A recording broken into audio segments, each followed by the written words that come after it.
بسم الله الرحمن الرحيم اقرأ باسم ربك الذي خلق خلق الإنسان من علق اقرأ وربك الأكرم الذي علم بالقلم علم الإنسان ما لم يعلم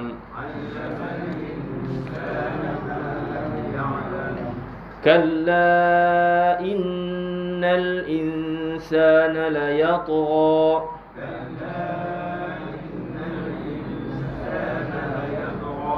أن رآه استغنى إن إلى ربك الرجعى أرأيت الذي ينهى عبدا إذا صلى أرأيت إن كان على الهدى أو أمر بالتقوى أرأيت إن كذب وتولى ألم يعلم بأن الله يرى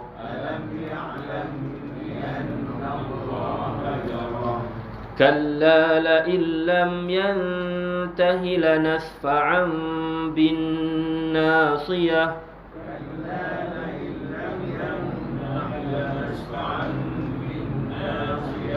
ناصية كاذبة خاطئة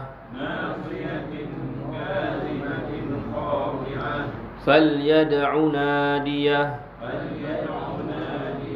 سندع الزبانية كلا لا تطعه واسجد واقترب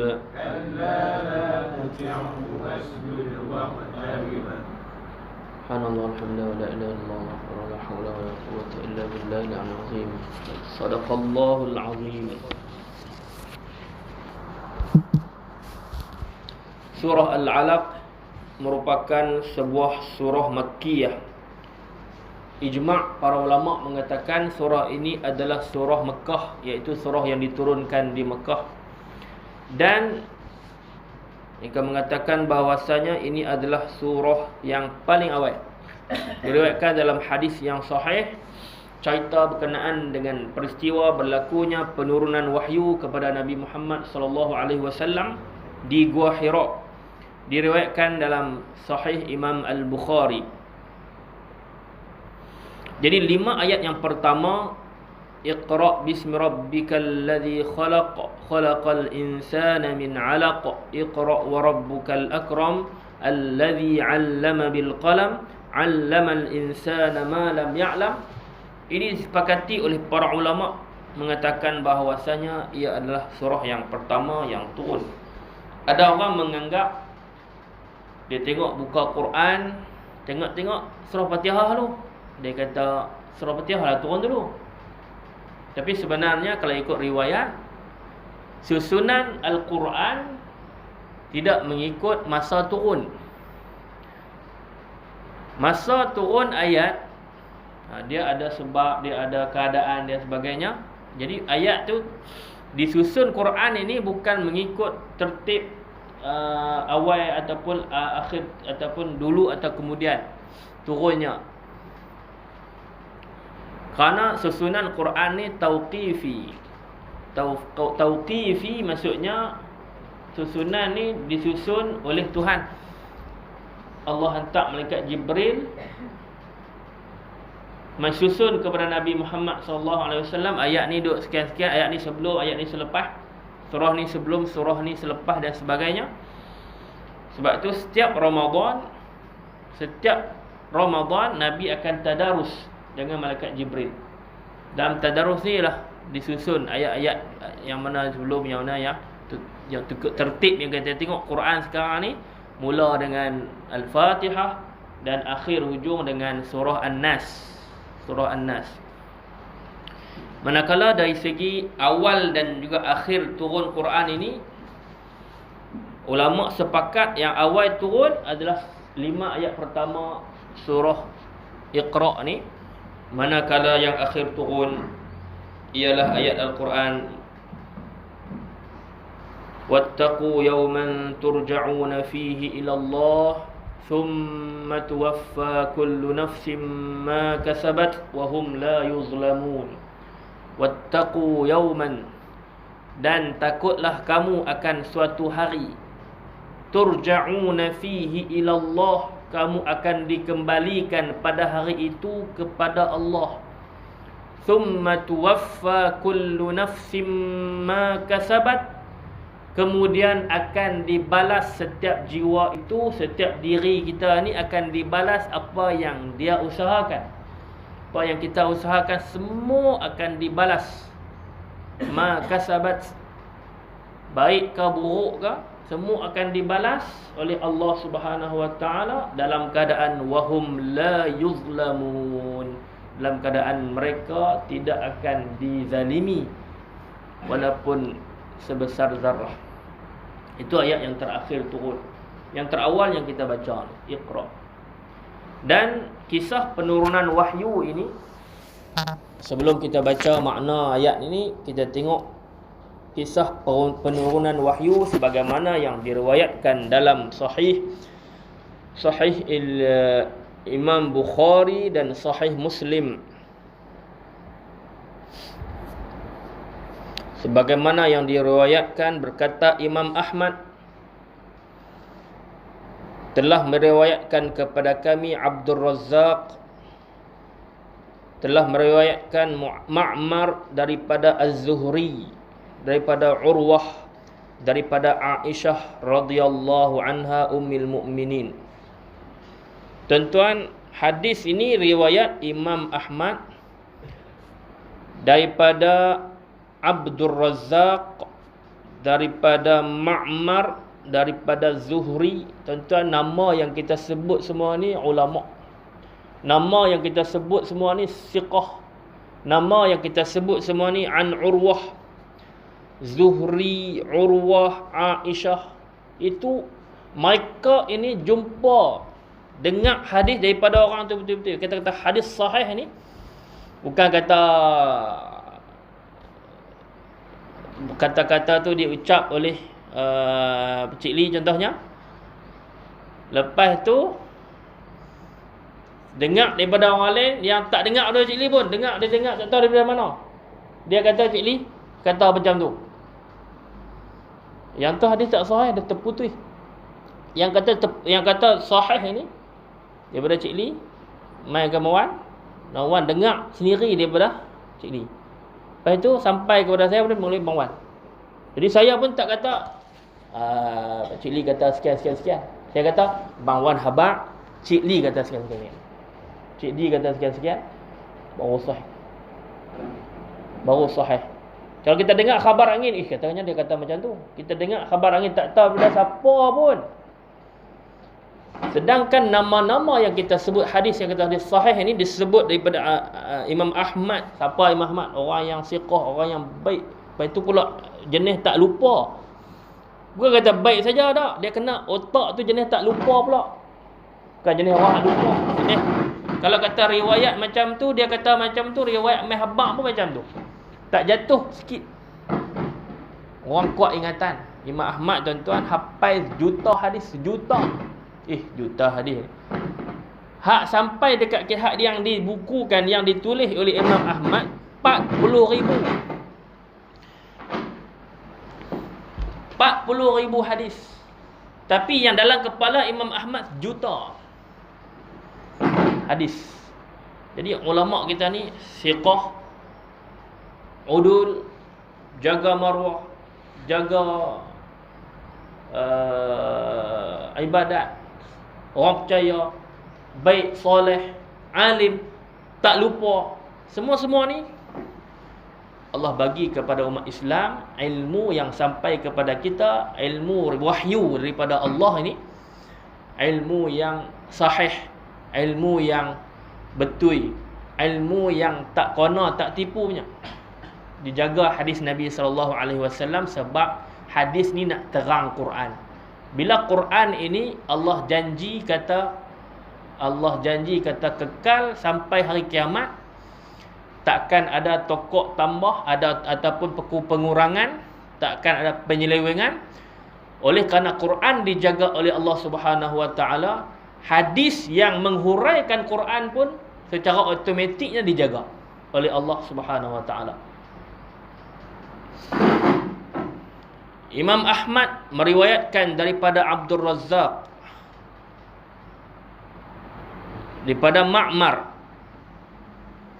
daripada Az-Zuhri. Semua ni ulama tuan-tuan. Urwah. Siapakah Urwah? Urwah bin Zubair, Az-Zubair. Az-Zubair kahwin dengan Asma.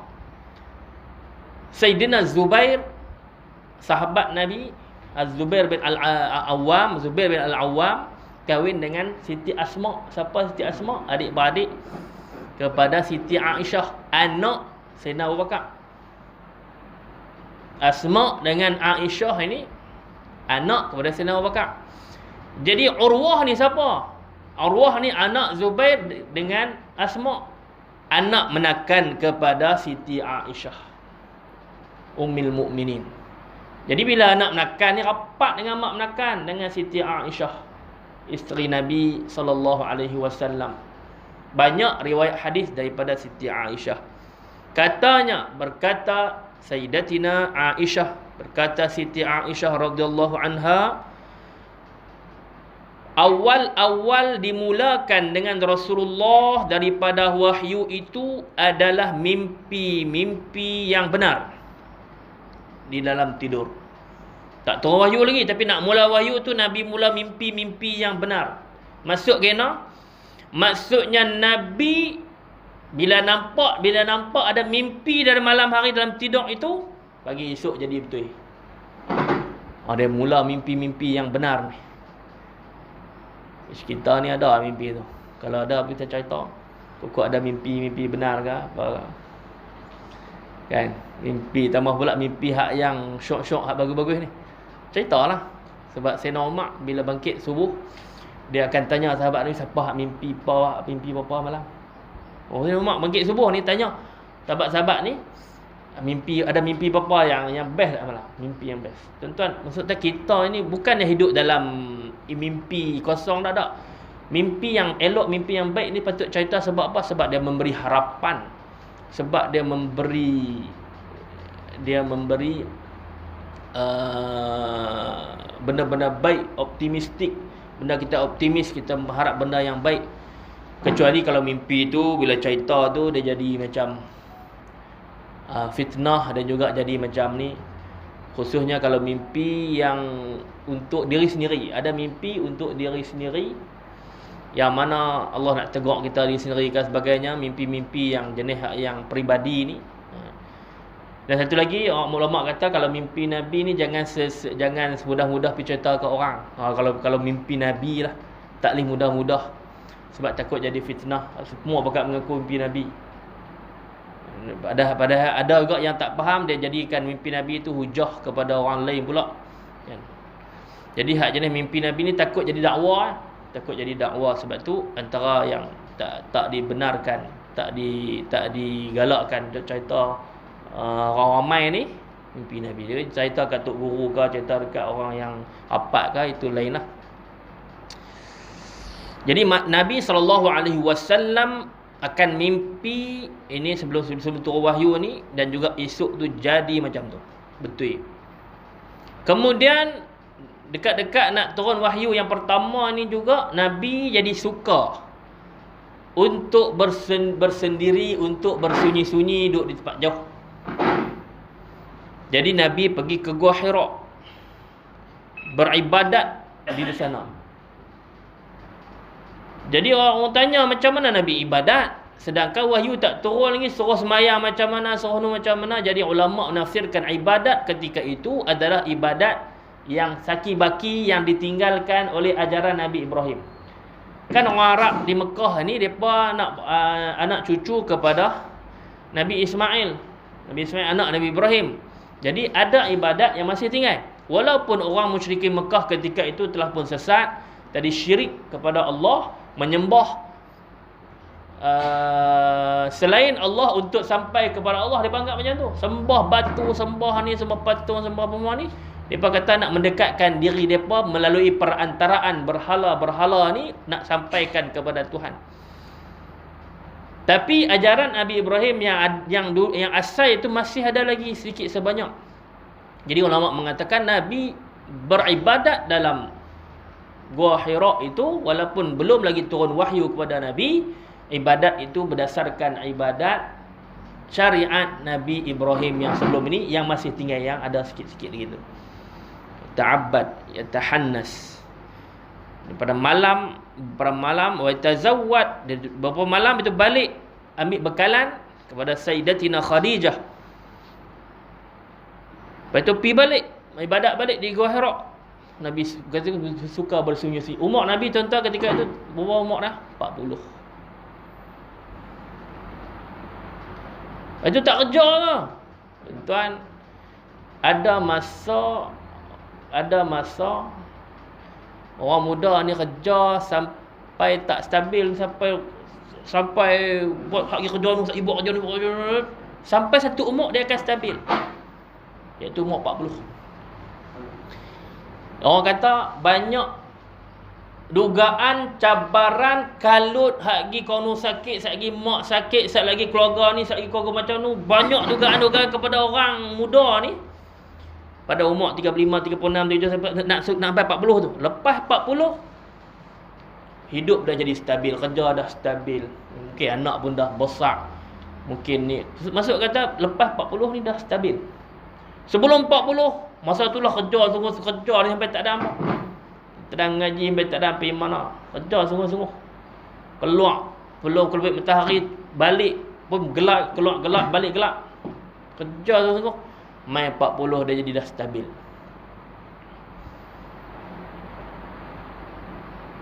Dan ketika itulah bila Nabi SAW ambil bekalan, pergi beribadat, ambil bekalan, Nabi suka bersunyi-sunyian, duduk berasing, mengasingkan diri, sehinggalah datangnya kebenaran, datangnya malaikat dalam keadaan Nabi berada dalam Gua Hira. Maka datang malaikat dalam Gua Hira. Malaikat kata kepada Nabi, Iqra. Qala Rasulullah, Nabi jawab, aku tak boleh baca, ma ana biqari. Kemudian malaikat peluk Nabi SAW sampai ketat, kuat, sampai Nabi rasa tersepit. Kemudian lepas. Malaikat kata, Iqra. Maka Nabi jawab, aku tak boleh baca, ummi, buta huruf, nak baca apa. Kemudian yang kedua, peluk lagi sampai Nabi rasa sempit, sesak dada tu. Kemudian lepas dan juga kata, bacalah Iqra. Kemudian Nabi jawab lagi, aku tidak boleh baca, bukan aku orang yang jenis baca. Yang ketiga, peluk lagi sehinggalah sempit dada, jumpa tu lepas balik. Maka lepas yang ketiga ini malaikat baca, Iqra bismi rabbikal ladzi khalaq, khalaqal insana min 'alaq, Iqra wa rabbukal akram, allazi 'allama bil qalam, 'allamal insana ma lam ya'lam. Tuan-tuan, duduk dalam gua seorang-seorang, tiba-tiba ada lembaga, ada makhluk mai buat macam tu kat kita. Kita tahu cerita ni, kata oh malaikat. Takut apa malaikat tolonglah, bukan jin, bukan hantu. Kita tahu cerita tak apa, Nabi tak tahu apa. Tiba-tiba ada mai buat macam tu. Apa yang berlaku? Nabi terus balik dalam keadaan terketak-ketak. Sehingga dia masuk ke dalam rumah, jumpa Sayyidatina Khadijah. selimutkan aku, selimutkan aku. Oh, takut. Umur sampai 40 dah tapi mai dengan tak pernah jadi ni. Nabi takut. Nabi ketak, selimutkan aku, selimutkan aku. Maka mereka pun menyelimutkannya. Maksudnya Sayyidatina Khadijah dengan ahli keluarga daripada semua ni, mereka pun menyelimutkan Nabi SAW sehingga hilang ketakutan daripada Nabi SAW. Bila hilang barulah Nabi bersara, wahai Khadijah, apa jadi kat aku ni? Maka Nabi pun ceritakan cerita tadi. Maka Nabi mengatakan, aku takut, risau ke atas diri, risau ke atas diriku sendiri, takut jadi apa-apa. Maka berkata kepadanya Sayyidatina Khadijah, kalla, tidak akan sesekali wahai suamiku, wahai Muhammad. Abshir, bergembiralah, demi Allah dia tidak akan pernah mengecewakan kamu sesekali pun. Sesungguhnya kamu adalah orang yang benar-benar menghubungkan silaturahim. Kamu bercakap dengan cakap bicara yang benar. Kamu membantu orang, banyak membantu orang. Kamu memuliakan tetamu yang datang, menjamu tetamu, membantu kepada musibah-musibah yang menimpa ke orang. Jadi bila Sayyidatina Khadijah ni orang yang faham. Orang yang faham, dia kata orang yang baik ni Allah tidak akan pernah kecewakan. Antara benda baik yang Nabi buat ni tuan-tuan, tu yang sebut oleh Nabi, hubungkan silaturahim. Jenis pergi ziarah adik-beradik ni, jenis tanya khabar, jenis bagi hadiah dekat orang, jenis jaga adik-beradik. Dan jaga silaturahim ni bukannya macam orang mai ziarah kita ziarah balik, itu biasa. Itu kita buat benda yang sama taraf. Kita buat balas benda baik. Buat baik, kita balas baik tu. Kita membalas, kita jenis membalas. Hak jaga silaturahim ni tuan-tuan, sebenarnya maksud yang sebenar yang lebih tinggi lagi ialah bila orang putus kita pergi sambung. Hak tu barulah menghubungkan silaturahim. Bila orang putus, orang tak ziarah, orang tak ni, tak apa, orang benci ke apa ke, kita tolong pergi bagi hubung, bagi elok. Nabi SAW orang macam tu, jaga adik-beradik. Ulama mengatakan hari Jumaat ni patutnya hari yang kita pergi jaga, pergi ziarah adik-beradik. Antara benda yang amalan hari Jumaat ni, hari cuti ni, kita ziarah adik-beradik.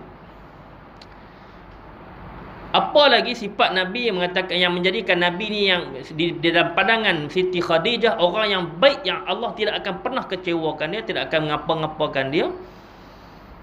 Wa tasduqul hadis, cakap benar, tak bohong. Tahmilul kalla, mengangkat beban, tolong orang. Tuqrid dhaif, bagi makan kepada tetamu, jaga orang yang mai. Lepas tu membantu orang yang ditimpa musibah.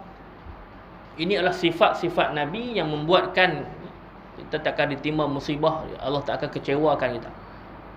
Sebab itu ulama mengatakan orang yang buat baik ni, jaga silaturahim ni, dia tidak akan sekali mati kerana musibah, mati kerana kemalangan, mati kerana orang jaga silaturahim.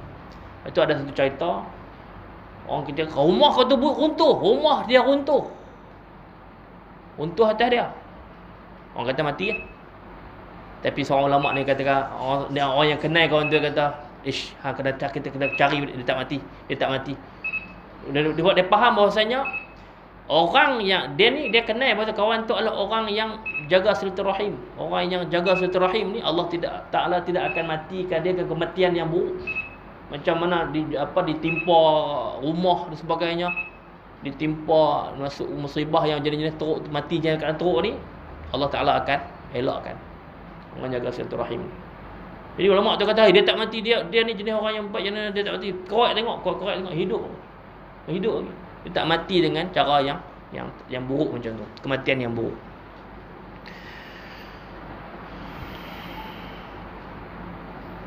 Kemudian Sayyidatina Khadijah bawa Nabi SAW jumpa dengan sepupu dia, Waraqah bin Naufal bin Asad bin Abdul Uzza bin Qusay, iaitulah sepupu Siti Khadijah. Bila sepupu Siti Khadijah, dia panggil sepupu Siti Khadijah, iaitu anak kepada saudara, ada anak kepada adik-beradik ayah dia. Waraqah bin Naufal ini adalah satu orang yang mana menganut agama Nasrani dalam zaman jahiliah. Kristian, Nasrani lah. Dan dia menulis kitab dalam bahasa Arab.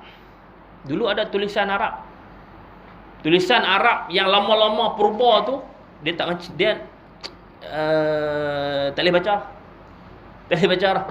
Dia tak sama. Itu zaman purba. Main zaman baru moden ni, zaman Nabi Ismail ni dah moden dah. Dulu dalam kaum Ad, kaum Samud tu, tu Arab ni Arab purba. Arab yang dah pupus. Main zaman generasi baru Arab ni, generasi Arab yang mana keturunan Nabi Ismail. Bercampur dengan keturunan Nabi Ismail, Nabi Ibrahim. Ismail. Jadi ini keturunan Arab yang generasi Nabi Ismail ni, dia buat tulisan macam lain. Yang macam ni lah. Tapi masa tu tak ada titik, tak ada baris. Dah tulis, kita bayangkan Quran tu tak ada titik, tak ada baris. Tulis, tapi orang boleh baca. Orang Arab boleh baca. Orang Arab dulu lah, orang Arab mungkin tak boleh baca. Siapa ada ilmu, dia boleh baca. Ilmu qiraat yang mana boleh baca tanpa titik, tanpa baris. Kita kalau tak ada Quran, tak ada baris, baca betul ya? Tak ada baris pun kita buka dah. Tengok-tengok tak ada titik pula. Tak boleh beza nun, ba, alif, ba, ta, sa, ya. Tak boleh beza dah. Habis. Tuan. Ada baris tu pun ada yang tak ngaji tak boleh baca lah. Tak ada baris, tak ada titik pula. Orang Arab zaman Nabi bila tulis Quran, zaman sahabat tulis Quran, tak ada baris, tak ada titik. Sampai bila berbuka empayar Islam besar ni, masuk orang-orang ajam, campur orang Arab ni orang ajam. Jadi dia koi hilang bahasa yang asli, yang tulen tu koi hilang, bakat dan pengetahuan bahasa yang asal tu koi hilang. Sehingga menyebabkan umat Islam terpaksa bubuh baris, bubuh titik, bezakan antara huruf-huruf dulu. Lepas tu baru bubuh baris, sebab ada orang baca tak betul dah ketika tu. Sebelum tu boleh baca betul lagi.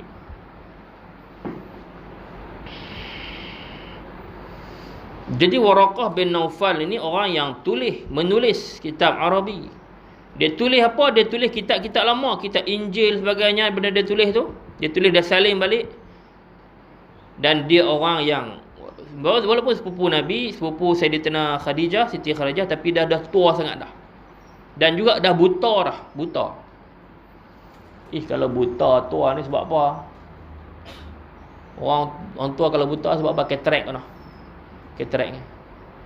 Kalau orang tak kencing manis boleh buta, boleh katarak. Tak ada kencing manis boleh katarak. Boleh tak? Bukannya sebab kencing manis buta kan. Ada orang buta sebab kencing manis, ada orang buta tak nampak sebab katarak. Tumbuh tutup mata, tutup kantar apa semua tu dalam mata. Bila tua, dia dah buta dah, tua dah. Maka Siti Khadijah berkata, wahai sepupuku, dengarlah cerita daripada anak saudara, daripada sepupumu, kata Nabi Muhammad sallallahu alaihi wasallam. Maka berkata Waraqah, wahai sepupuku, apa yang kamu nampak? Rasulullah cerita, Nabi khabarkan, beritahu apa yang Rasulullah nampak dalam gua Hira. Maka berkatalah Waraqah bin Naufal, bila cerita kepada dia ni orang baca kitab, maka dia tahu cerita ni mai turun macam ni dia macam cerita Nabi nak terima wahyu dulu. Hazan namus, inilah namus, lembaga ini allazi unzila ala Musa, yang turun kepada Nabi Musa. Yang sama, cerita sama ni. Dia baca kitab, dia tahu. Ala Musa. Alangkah baiknya jika aku masih hidup kuat ketika mana kaummu mengeluarkan kamu. Allah, dia tahu. Cerita Nabi Muhammad ni ada dalam kitab-kitab lama. Dan cerita kitab-kitab lama cerita habis, kaum Nabi Muhammad akan keluarkan dia daripada Mekah. Akan usir dan halau dia daripada Mekah. Tindas, zalimi sampai dia tak boleh duduk Mekah sampai kena keluar. Cerita tu lama dah. Alangkah baiknya kalau aku masih kuat, masih hidup ketika mana kaummu mengeluarkanmu. Maka Rasulullah heran. Kaumku mengeluarkanku. Adakah mereka betul akan keluarkan aku? Aw mukhrijiyahum? Adakah mereka betul-betul akan mengeluarkan aku daripada Mekah? Halau aku, usir aku? Maka Waraqah bin Naufal mengatakan, ya, tidak ada seorang yang datang dengan perkara ini, bawa perkara ini, iaitu wahyu daripada Allah, risalah daripada Allah, kecualilah dia akan dimusuhi oleh kaum dia sendiri. Jikalau aku sempat, wa in yudrikuni yaumuka, hari itu kalau sempat dengan hari itu, masa kamu dimusuhi itu, kalau aku sempat dengan masa itu, aku akan membantumu, menyokongmu dengan bantuan dan sokongan yang sekuat-kuatnya. Dia akan beriman dengan Nabi Muhammad, dia akan bantu dan juga sokong agama Nabi Muhammad. Dia tahu agama itulah yang diturunkan kepada nabi-nabi yang terdahulu. Kemudian tak lama Waraqah bin Naufal meninggal. Tuarah tak dan dengan zaman Nabi Muhammad awal-awal tu, yang mana diusir dan ditekan, ditindas, dizalimi oleh kaum dari kaum musyrikin Mekah. Kemudian wahyu bila turun yang pertama ini, Allah tak baca lagi noh, dok cerita hadis ni panjang. Cerita awal wahyu turun ni, hadis ni panjang.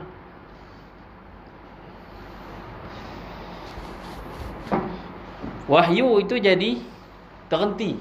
Turun hari pertama tu lama, jadi tak turun lah. Jadi Nabi sedih. Sampai Nabi tertekan, Nabi sedih. Adakah Allah telah membiarkan aku? Adakah Allah telah biar? Kan? Nak bagi, tiba-tiba tak dibagi ke? Allah marah ke? Allah macam mana ke? Nak bagi wahyu tu tak bagi. Jadi Rasulullah rasa sedih sebab wahyu tak turun lama. Sehingga kan dia rasa, dan Nabi SAW merasakan dalam diri dia sampai nak naik ke atas bukit dan juga terjun. Tekanan. Sebab apa? Sebab merasakan dia Allah marah, Allah tak suka dah, tak mau bagi dah wahyu. Lama sangat. Tapi bila sampai naik bukit tu, dekat Jibril akan main halang. Dia akan nampak malaikat, dia akan halang Nabi SAW daripada terjun. Wahyu tak turun, tapi bila nak pergi, dia nampak Jibril main halang daripada terjun. Sebab Nabi sedih sangat, tekanan sangat. Jibril akan mengatakan, ya Muhammad, wahai Muhammad, innaka rasulullahi haqqan, sesungguhnya kamu adalah utusan Allah yang sebenar, yang benar. Maka Nabi SAW akan jadi tenang sikit lepas tu. Maka dia akan balik. Mai lama tak wahyu ni, Nabi akan jadi tekanan balik. Lepas tu akan dihalang oleh Jibril balik. Jadi tuan-tuan, hadis ni hadis sahih daripada hadis Imam Az-Zuhri, imam ulama yang besar, Imam Zuhri dalam bidang hadis. Tuan-tuan dirahmati Allah Subhanahu wa taala sekalian, kita baca sikitlah maksud ayat yang kita baca tadi. Bismillahirrahmanirrahim. Aku mulakan dengan nama Allah yang Maha Mengasihani lagi Maha Merahmati. Iqra bismi rabbikal ladzi khalaq. Bacalah dengan nama Tuhanmu yang mencipta segala makhluk. Yakni wujudkanlah bacaan wahai Muhammad sambil memulakan bacaanmu itu. Dalam ayat ni Allah Ta'ala suruh baca tanpa menyebut benda apa nak baca. Ulama mengistimbatkan bahawasanya umat Nabi Muhammad ni kena baca semua benda yang boleh baca, termasuk alam ini. Baca kitab, baca buku, baca Quran, baca yang ada ditulis dan ada yang tertulis dalam perenggan, dalam buku ni, ada yang tertulis dalam alam ini. Sebab tu orang kaji alam pun adalah mengikut surahan Allah Subhanahu wa taala. Sebab ada kitab yang kita boleh baca, ada kitab yang kita boleh lihat. Kitab boleh kita baca ni kitab yang ditulis, kitab yang boleh kita lihat ni adalah alam ini. Khalaqal insana min 'alaq, dia menciptakan manusia daripada ketulan-ketulan darah beku. Iqra wa rabbukal akram, bacalah dalam keadaan Tuhanmu ialah yang paling mulia dan pemurah. Wahai Muhammad, bacalah, Allah Taala paling pemurah, tidak dapat ditandingi oleh mana-mana pemurah dan yang mulia. Allazi 'allama bil qalam, yang mengajar dengan pena, ajak manusia menulis dengan pena. Dan orang yang mula-mula sekali menulis dengan pen ialah Nabi Idris alaihi salam. 'Allamal insana ma lam ya'lam, dia mengajar manusia apa yang tidak diketahui olehnya sebelum diajar oleh Allah, seperti hidayah, penulisan, pembuatan kelang, buat benda ni sebagainya. Dengan apa? Dengan ilmu yang diajarkan oleh Allah Subhanahu wa ta'ala. 'Allama bil qalam.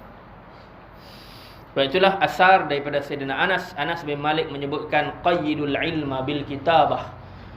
Ikatlah ilmu dengan tulisan, dengan tulis. Ikatlah ilmu dengan kitab, dengan tulis. Dan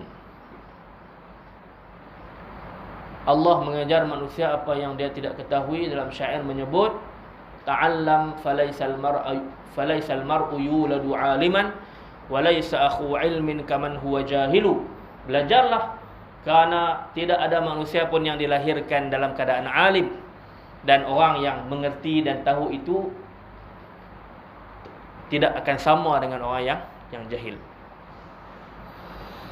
Dan ulama menyebutkan siapa yang beramal dengan ilmu, bila kita dah diajarkan satu ilmu sikit ni, siapa beramal dengan ilmu dia yang dia mengaji, 'allamallahu ma lam ya'lam. Man 'amila bima 'alima 'allamahullahu ma lam ya'lam. Siapa yang beramal dengan apa yang dia tahu, dengan ilmu yang dia ada, Allah akan ajarkan dia lagi apa yang dia tak tahu. 'Allamal insana ma lam ya'lam. Dia mengajar manusia apa yang tidak diketahui olehnya.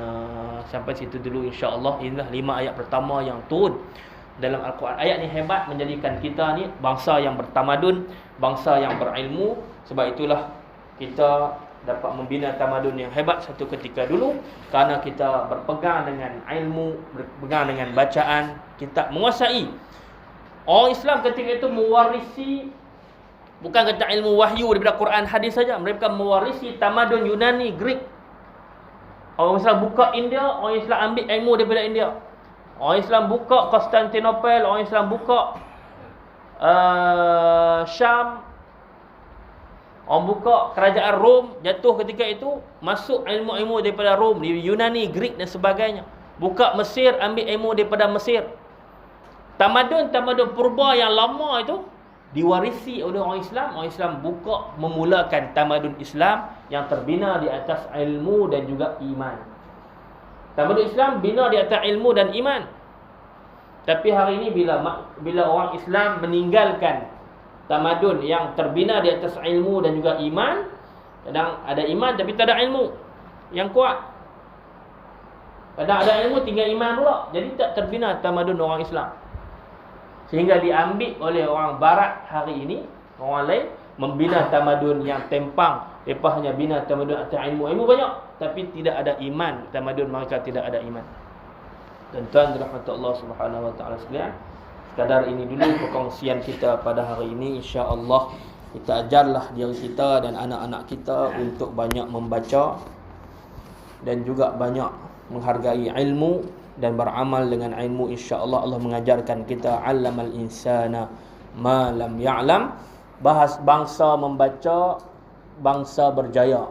Dan kita dengar lama dah bangsa, kata-kata ini, bangsa yang membaca ini adalah bangsa yang berjaya. Dan kita tidak malas. Ada orang dalam berita kata Melayu ni malas. Kita tak malas. Kita tengok mak ayah kita yang bangkit awal pi ke bendang kerja. Ada yang buat 2-3 kerja. Maksud kata bangsa kita bukan bangsa yang malas. Malas, orang kata bangsa kita bangsa malas ni adalah penjajah punya propaganda. Sebab apa? Sebab kita ni tak mau kerja di estate, kita tak mau kerja di Lombong dulu, nak bekerja dengan penjajah kita tak mau. Sebab kita berdikari. Kita tangkap ikan, kita buat, kita tanam padi, kita kerja, masuk hutan, kerja sungguh-sungguh. Kita dah kerja. Tiba-tiba nak dibuat untuk buat estate sebagainya. Oleh kerana itu penjajah ni mewar-warkan kita ni, bangsa kita bangsa malas. Sebab tak mau kerja dengan mereka, tak mau ikut mereka. Akhir sekali mereka mengaut keuntungan, mengaut kekayaan daripada negeri kita, meletakkan orang lain mendapat tanah-tanah, mendapat kawasan-kawasan yang premium, yang elok, yang baik, yang kita ni duduk diletakkan di corok-corok. Akhirnya kita ditalkinkan, diulang-ulang, malas. Lepas itu kita doa sama malas. Kita tak boleh buat puara, kita ni tak ni. Betul. Kalau kita ni ditalkinkan benda tu tiap-tiap hari, ditalkinkan sampai kita pun ikut itu. Kita menjadi terikut itu. Sebab dikata pembohongan ni kalau diulang-ulang orang percaya. Benda bohong ni kalau ulang-ulang kita dengar tiap-tiap hari sampai orang percaya. Allah. Baik itu tuan-tuan, insya-Allah kita jadi bangsa yang berjaya dengan ilmu dan juga dengan amal dan dengan iman, insya-Allah. Sama-sama kita berdoa, Allahumma ighfir lana dhunubana wa israfana fi amrina wa tsabbit aqdamana wansurna 'alal qaumil kafirin. Allahumma anfa'na bima 'allamtana wa 'allimna alladhi yanfa'una. Rabbana zidna 'ilma warzuqna fahma. Allahumma faqihna fid din wa 'allimna at-ta'wil wahdina siratal mustaqim. Wa sallallahu ala sayyidina Muhammadin wa ala alihi wa sahbihi ajma'in. Walhamdulillahi rabbil alamin. Wabillahi at-taufiq wal hidayah. Wassalamualaikum warahmatullahi wabarakatuh.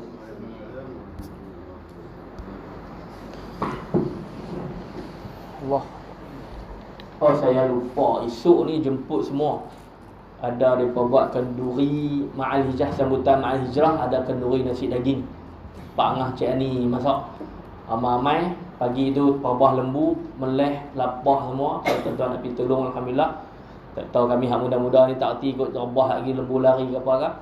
Pagi tu, mula awal pagi, masak. Lepas tu ada ceramah ma'al hijrah oleh Tok Imam Ustaz Muhammad Nizam Noh, Tok Imam Masjid Guak Cepedak. Ustaz Nizam Noh ni senior saya masa di Mesir tu, dia dah lama di sana. Dan sedap dia bila cerita sirah, cerita sejarah, dia sedap. Ustaz Nizam Noh, Tok Imam Masjid Al-Wusta Guak Cepedak. Pukul 10.30 ceramah tu. Lepas tu ada berendui, ada kuarih buat kenduri untuk akikah anak, ada berendui, ada qasidah. Pukul 12 kita makan, insya-Allah. Sama-sama saya jemput semua, bawa dengan keluarga sekali. Memang buat banyak. Jadi terima kasih. Kita jumpa esok, insya-Allah. Buat di sekolah, lupa nak beritahu. Tak email rumah je. Tak ada apa dah kata. Di sekolah. Semua sekali, insya-Allah.